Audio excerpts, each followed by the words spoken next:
Namaste, salam, sat sri akal to everyone. Welcome back to the Brilliant Divas show. Today we again have on our next episode of the Brilliant Divas show with our cyber diva, Deepika Singh, who is the founder of Deep Sites. The topic this time we are talking about is the web of the dark net. So Deepika, welcome once again to the Brilliant Divas show and thank you for joining us. My pleasure. Great. So, before we start our discussion, let me quickly introduce Ms. Deepika Singh. She's currently the co-founder of Deep Sites, a cyber intelligence and digital auditing firm, and a mentor at SOSV, an accelerator VC. She's also the recipient of the fellowship from the government of Maharashtra and was deputed to the Maharashtra Cyber Police Department and the press department during her tenure. Ms. Singh started out as an entrepreneur in the field of mobile and web application development, particularly concentrating on the instant version, which is the iteration of apps without installing. Delving deep into the data security, integrity, data reputation, she shifted towards working with the state and the federal agencies in the field of cybersecurity and was majorly involved in investigating cases that are related to digital infrastructure glitches, data breaches, monitoring the dark web activity, open source intelligence, and mitigation of zero-day vulnerability. In addition to the cybersecurity measures, she's designed strategic advisories for various corporates and the public at large, encompassing arenas related to the cyber reputation management, customer security, and data protection. She's also been a part of drafting team for the amendment to the IT Acts and the data retention bill in consultation with the stakeholders involved, especially focusing on intermediary liabilities, and is also well versed with the data privacy laws and enforcement from a security point of view. So, Deepika, once again, welcome to the Billion Show. Thank you so much for joining us. My pleasure. Great. So, today we are going to talk about the web of the dark net, right? Very interesting. My first question to you in this is, what are the myths associated with the dark web? Okay, so first of all, thank you so much for having me again on this show. And this is a very juicy topic, given that there are a lot of data breaches in the news. We've seen a lot of sales happening, particularly with respect to credit card data and other such sensitive data. So, with respect to the dark web, the first myth that I would like to break it is that only hackers or let's say cybersecurity professionals can access it. It is accessible to every common man given with that particular technical ability using the Tor browser. And it is not much difference. For example, given thanks to all of these sci-fi movies and series, we think that everything in the dark web will be really black with neon fonts and things will just come towards us, or maybe even we may just get a mail that, okay, your data has been compromised. The websites that are hosted on the dark web end with the extension .onion. There is a Facebook version for like facebook.onion as well. There is twitter.onion. Multiple websites have their .onion versions as well. It is just that these websites or these particular portals do not come under the ambit of any of the law regulatories that the ClearNet ones do. And it is not that all the data that is found on the darknet, maybe let me first clear out why is it known as a darknet and what percentage of it composes of that particular web data. The ClearNet that we are currently on is around 0.9 to 1.2% of the entire web system that we have at our disposal. At least 98 to 99% is delving into the dark web area, one which is not visible to you and me through regular browsers or through regular search engines. And the rest comes in the grayer ones, which has to be accessed only through certain means such as dorking or certain tools which only are available to cybersecurity professionals. That comes in the domain which I am kind of trying to specialize in, known as open source intelligence or digital intelligence. Now coming on to the kind of the second myth is with respect to that you can get all the kinds of data that is not available on ClearNet on the darknet. Right from pirated movies, although now even pirated movies have now been creeping their way into the ClearNet as well. You may find a lot of credit card data, or you may find a lot of stolen IP addresses. So the reason that the dark web has surged, or the activity on the dark web has surged, is because many people who are not allowed to post something on the clear net, because it will obviously be taken down. In the law enforcement perspective, Section 91A notices are sent to these intermediaries such as code ID hosters or maybe the website hosters in order to pull that particular data down. So obviously here, because people saw that this particular regulatory aspect was not applicable, they saw this as an outlet. It can be considered as the WikiLeaks, but WikiLeaks with respect to all kinds of media that are happening. Next, coming that if I go to the dark web, immediately a virus will come to my PC. Usually, when I used to think that, and in fact, I spoke to even at during my time at cyber, I spoke to multiple experts before even venturing onto the dark web. And once I went through that, when my first experience was there, it actually was pretty similar to the ClearNet. Only the extensions had changed, and of course, how difficult it is to find. For example, it was people think that once I go on the dark web, all the credit card data, all the passwords, and everything will just come to me as a buffet. No, how difficult it is to find it on the ClearNet, equally or even more difficult it is to find on the dark web as well, because there are a lot of these false positives. And it is not that just the data automatically updates on the dark web. People or hackers, or the black hatters that I call them, they actually go penetrate through your website addresses, penetrate through a lot of sensitive data, and then put it on sale. Of course, there is a lot of what do you say, heinous kinds of crimes also happening that is related to child trafficking, related to child pornography. All these heinous crimes are also happening on the dark web. So I, in fact, insist, and through your show also should inform the users as well, that they should be careful about where their activities, maybe of their family members or something, is coming onto the dark web. Though it is not entirely unsafe, as to the myths that I was talking about, we really have to be careful before even going on to the portals.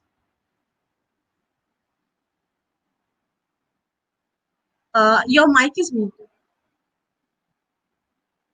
Oh yeah, thank you. So there are a lot of people who download from torrent sites, and I've seen a lot of people who actually find keys to a lot of softwares, right? So uh, uh, and I think that is where you fall into prey to a lot of cyber crime as well at a lot of times.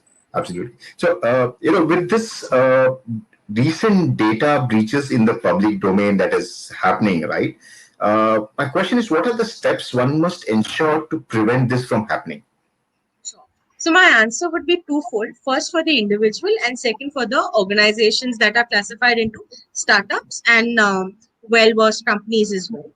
First, with respect to individuals, so there are a lot of these services that have now cropped up on the ClearNet that ensure you can search your email address was breached on the dark web or something. What they do is they particularly take in the data databases from the dark web and then match that particular databases. Although that is not entirely foolproof, because the database against which they are comparing is itself a static database. So you have to regularly check on these portals. And also, one word of caution is, many a times looking at this particular opportunity, people come up with fake portals also. Mhm. I myself have seen a lot of these portals who have gained in a lot of funding with respect to the buzzwords that they've generated. But once I did a stress test of creating my email ID at 2 o'clock, and at 2:30, I searched it. That is my email breached. They said that yes, their email has breached. Then I searched an email ID which was not created, and I searched it. They said no, this email ID is totally safe. What they do is they particularly go and search against, is this email ID verified against that API, and check if it is a valid email ID, and then give you results pertaining to that. There is some amount of randomness also associated with this, wherein they may say that 3 records of this email ID are found. I have just created the email ID, have not even sent one email, not even a image has been uploaded, not even my DP has been uploaded. How can my records be there on 3 or 4 records be there on that particular email ID? So make sure the service that you're trusting has to be really safe, and the one that you can vouch upon, that you can say that this is the kind of data. And there are a few websites, I'll be sharing the list with your viewers as well, wherein they can see what kind of data was leaked in order to trust that, okay, this particular data sets had gone there. Now, with respect to startups and organizations. So the startups that are targeted through this data breaches, and in fact, I'll just tell you the modus operandi behind the data breach. Once the startup is generating a lot of buzzwords, it's generating a lot of news that they've got so many users, so many tons and tons of users. A data breach is often used as a weapon, maybe by perpetrators, maybe by rivals, maybe by whomsoever who does not wish in the interest of that particular brand. They come, they employ some hackers and get the databases out. And if you see the securest of the websites, if let's say a Twitter account of a dignitary can be hacked, then there are pressing concerns which are of a startup website which is just 6 months old. Correct. A lot of tools can be deployed for the same. Hence, it is very important for startups, especially who are just venturing, in order to take this seriously and take this amongst your essential expenses versus a miscellaneous ones. For that, this and now I'll move to the corporate ones as well, like the bigger companies. Many a times, the bigger companies, for example, if you Google Marriott data breaches, every quarter there is at least one data breach. So Okay. even though Marriott doesn't identify itself to be as a tech company, half of the components through its entire system are entirely based on tech, through its website, through its apps, through majority of these digital properties. And to ensure that the integrity of its users' database is maintained, they also, such companies also, even though they may not be in the tech domain, they may not be in the e-commerce service also, but they have to make sure that because we are giving certain website address or a DNS address out, a person can map the IP related to the website. Through the IP, they can go to see which other IoT devices in that particular organization are open to vulnerabilities. I Mhm. sitting here, I can see on these particular tools such as Shodan or Maltico, we can see which web cameras are on at any of our top three telecom providers in India right now. Wow. And if we know the correct port number, for example, there are four digit port numbers that are there. So I can run a brute force and see through which I can access anybody's PC. Very interesting. So we have to make sure that these small kind of loopholes can be exploited by anyone, and not necessarily that a data breach has to occur by the person getting into your particular system. They may Mhm. do it for social engineering also. For example, there was a recent news that was put out that a person who claimed that he got into the NSA servers actually was just a plumber. He was a technician who was just fixing the particular pipes inside the server room, and Very that's how interesting. he got first-hand access there. So, with respect to both the startups and the corporates, you really have to be sure of particularly approaching through a red teaming, blue teaming perspective. In Mhm. my first talk, I had mentioned that the strength of a lock is tested by how by hitting how hard you can break. Correct. Similarly, the strength or robustness of a system also is tested, that how many steps are required in order to break your system. And that has to be done, of course. For the bigger ones, you can do it on a regular basis. For the smaller ones, because there is a little cost associated with this here, you can Correct. maybe do it through a shared platform. Like now we've seen a lot of these co-working spaces, so we can go for a co-red teaming space as well, where people Mhm. can offer this service as a bouquet to multiple companies, multiple small companies, so that the cost is shared. Correct. So this is in a nutshell my advice to both individuals and companies. Fantastic. It is very important to make sure that you invest in your business, and especially when if you are a data intensive company where you're collecting a lot of information about your consumers or your customers. I think it's always good to invest and, as Deepika said, set aside a dedicated budget to make sure that you are not vulnerable to data thefts and breaches. I think not only SSL certification, on your website, but also I think there are a lot of other means by which you could secure your client data, and make sure you don't go through the pain of then falling prey to it and then figuring out what to be done. I think the cost of after a challenge is more cumbersome, and it also creates a bad name, as a brand, Correct. right? So that's a huge cost. I think it's always wise to invest in certain security measures so that you don't have to get into a challenge next time, right? One of the viewers that of our show has actually put in a question. I'll read it out to you. In case of a breach, how should one report the same? Okay. So here, with respect to similar approaches that I've mentioned before, we can first getting onto the cyber attribution as to what caused this particular breach. Mhm. Many a times with respect to major organizations, they may say that no, my admin PC was air gap. Air gap is nothing that it is not connected to the main LAN, and there is no network communication between the two. Then how was it possible for this data to have these? So first, the acceptance that yes, this has happened has to be done internally. Whatever steps that their PR channels can take is left up to the firm, but at least internally they have to accept that yes, this breach happened. Second, did it happen because of an internal vulnerability or an external one? Third, what are the liabilities associated with the vulnerabilities? Maybe was it because of the bug in our code or third party's code, or because of the communication channels in between? All these have to be approached in this particular cyber attribution reports. And I myself, for my company, am coming up with these services because many a times even the behemoths could not fathom how did this actually happen. Mhm. They were assuming the worst of the worst, that maybe a hacker would have come in, where I figured out the problem was only a particular switch case error in their code that related to these financial frauds being or data breaches being happening. So it is very important to have that entire story into place.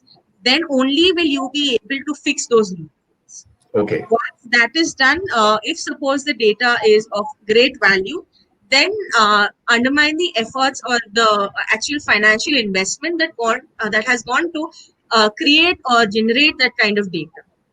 There are newer concepts of cyber insurance is also coming up, Very because interesting. here you have to get your cyber insurance is also done in the event of a breach, which was earlier termed in traditional insurances as the act of God. Here Mhm. we cannot bring in God here, but there was a good saying that I always believed in, that in God we trust, for everything else bring data. Big data. So here now data has been equivalent to God, because that is also very crucial to every business here. So make sure that your cyber insurance is done, and particular terms which are mentioned in that contract are understood by you and your insurer as well. There are not many set practices with respect to cyber insurances. So, in fact, I am working with a team of lawyers in order to propel out some guidelines in order to make the common man understand of what their data is actually worth. You might have a certain set of tangible calculations being done for your real infrastructure, but for your digital infrastructure, what kind of valuation you have to do? My team is coming up with a solution for the same in order to make people aware as to how this has to be actually done. Once that is done, and if suppose if it's of the criminal value, like somebody has perpetrated into your system, then to approach the law enforcement agencies, and particularly the cyber heads of that particular state or city have to be approached, because this event is of very highly technical in nature. Mhm. You really have to put everything onto your complaint and then register it with the police, so they start the particular investigations into the same. Now in some cases what happens is there are a lot of these false positives that are generating through blackmailings. If you see the recent case which had happened involving Big Basket, Mhm. the person on the other side had mentioned, we notified Big Basket on October 30th. We had given them 7 days to reply. They did not reply, and hence we have come up with our version on November 7th. Paytm Mall had threatened to sue such of these vigilantes or these whistleblowers, that we will sue you for maligning our information. So at that particular time, it is very important what stance your business takes, because Correct. many a times this may be done for a preventive measure, for a curative measure, but ultimately it's the users whose trust is being played with in this Correct. particular tussle. So you really have to understand what side you want to be on, either align with these forces. These are usually considered between the carrot and the stick, like scare them off so that they become your customers. This kind of psychology is taken up. So make sure what are the intents behind such mailers that the CXOs or the CISOs are getting. And if suppose they warranty that this is the kind of data, you can yourself check that how this would have been possible. Mhm. Many a times it is usually done through business gaining perspectives as well. They hire hackers to get into your system so that they can get your They can business. get your business. Right. So you have to have the entire story in front of you in order to make any particular constructive decisions. And once this entire process has been developed or designed, you should always keep this as an SOP in your organization as well. Mhm. And in fact, right now, with many of these digital VCs that I have been communicating and mentoring on to with respect to onboarding startups, a strong advisory or a strong emphasis is being laid onto this particular event. Because what again is published in the public domain, so and so backed VCs, this startup underwent this particular data breach. So even though the VC had nothing to do with that particular data breach, they didn't even know what security practices were going on, but the name still came. So that has to be really clear, and all those SOPs have to be set in the event of such a thing happening. Very interesting. So, my next question to you is at Deep Sights, right? That is what you co-founded. Uh, what all areas do you assist startup businesses or entrepreneurs or large corporations or government agencies? Yes. So first, starting with the startup businesses, because I myself have been an entrepreneur, I know the shoestring budget that we all are on. Correct. Even we ourselves are donning a lot of hats, right from the courier person to right the CEO as well. So I totally understand, but this is something that we all cannot do without. This has to be a compliance strategy or a compliance budget that has to be taken care. So at least for the smaller startups, we are definitely developing these SOCs, that is the security operation centers. You may see these words being used in the FBI particular series or the Mossad series that are available online. Security operation center is nothing but a shared security team with multiple stakeholders who take care of your security interests, right Hmm. from the server traffic that is coming to your website to if anything malicious has been embedded to your app. I was having a recent conversation with a friend. They launched a particular brand campaign amounting to 3 crores. In there, he said that okay, a lot of clicks are happening. My campaign is getting successful. I just ran one transform and saw that the website address or the website traffic that was coming was from a country where they have not advertised. Oh, So that is where I saw that a certain level of sublime DDoS was happening. And even though they were not a startup, they were a well-funded company. So I saw that even though they may not have approached with this particular angle, this is what they are falling prey to. So that is what has been my role in educating startups and providing them with these certain shared services so they do not have to delve into a lot of capital investment. Second, with respect to the larger corporations, a well sorted out cyber attribution team and a red teaming, blue teaming team, because the threats that are associated with these particular companies are far more than the people who are just starting out newly. And that is not only in their website or their digital properties, but also on the ClearNet, as to hmm. if their particular IPs are leaked or if any particular devices are exposed in the public domain, which may lead to an X amount of zero-day vulnerability to happen. And third is with respect to VCs as well.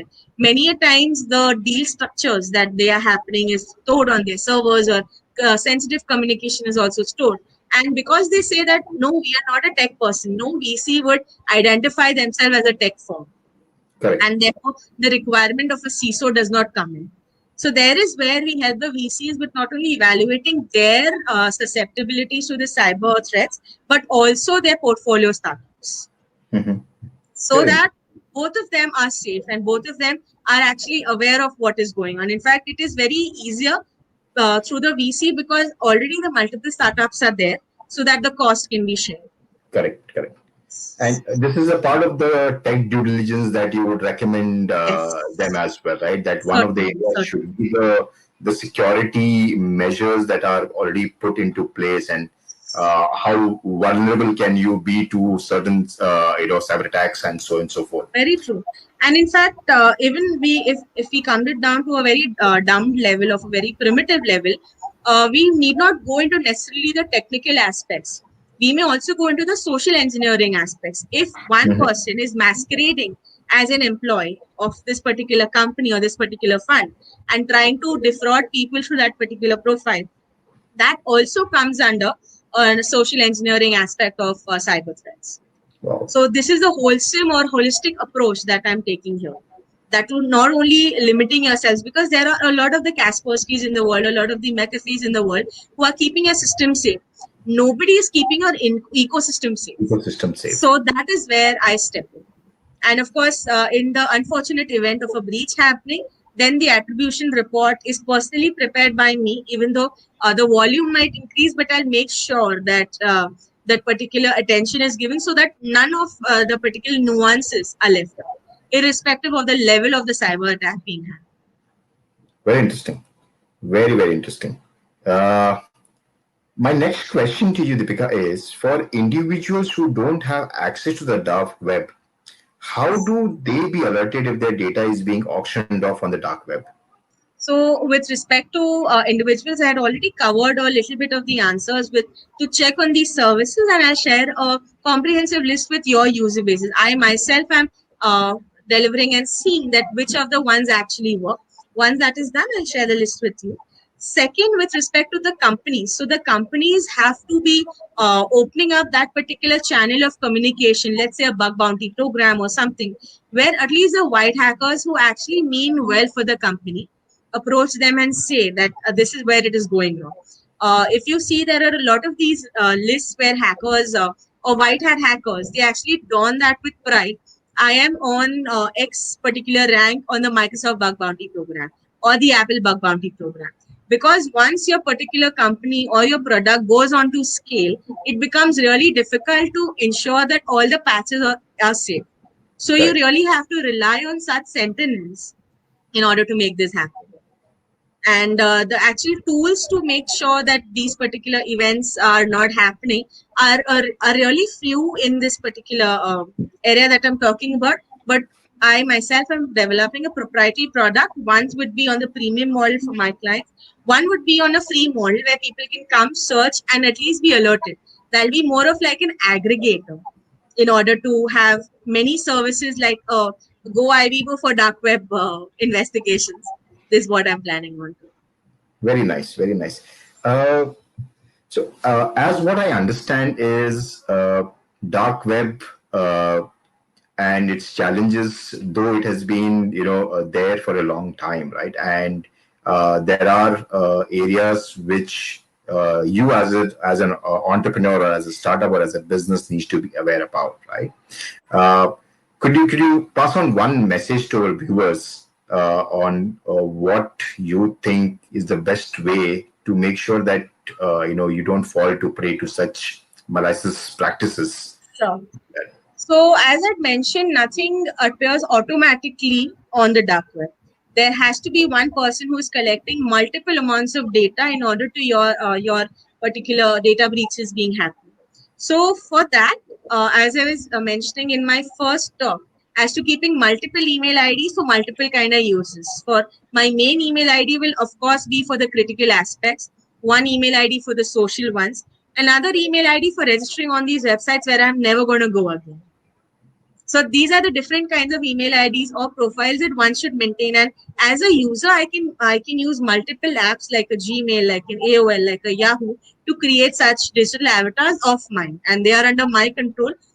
So definitely, we are not making a fake account, which usually comes under the AMPIT. It's my account. It's multiple my accounts. Correct. So this is the first step that one can ensure, because many times what happens, people tend to give on these sensitive email IDs on these third-party websites also. We may not know that what at what time that particular website will breach.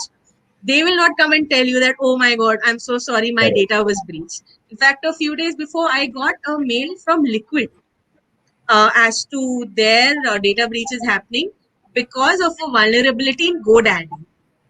That Oh, is the level that we are talking about here. and GoDaddy by mistake transferred the right to a third party for Liquid's DNS. So this is where the particular walk-ins happen by these perpetrators and infiltrators who get in on your data. So make sure that you click on everything. Like you should think before you click. That is one of the hashtag we trended back at Cyber. Very So in order to, for example, there'll be a lot of these documents or something which people might send you to allure you to download. That get 50,000 rupees by downloading and sending this PDF or something like that. You should never download it because nobody is going to give you 50,000 just for downloading a particular attachment. There is no marketing method. Otherwise, the Coca-Colas of the world would definitely be do that. definitely good. Yes. So this is you have to make sure that these particular instances do not happen. Second type, whenever the data breach has already happened, make sure you maintain a particular password diary or something on a non-digital format or maybe a digital format which is air gap from your other accesses, so that you continuously change your authentications level. I know this is something that I myself have to do after a lot of alarm bells, but this is what we all have to adhere to, because I have seen that this is a recent trend of email blackmailing happening, that they particularly get hold of your password, they get hold of your email ID, and they say that you sign in on this particular pornographic website on this date, and this is your password. Many a times people may not be able to locate that, oh, where was I at this particular date? So they kind of tend to fall prey. So make Correct. sure that you maintain your digital logs, your digital histories regularly. And if suppose in the event of something like this happening, make sure to measure the extent as to what level this might be.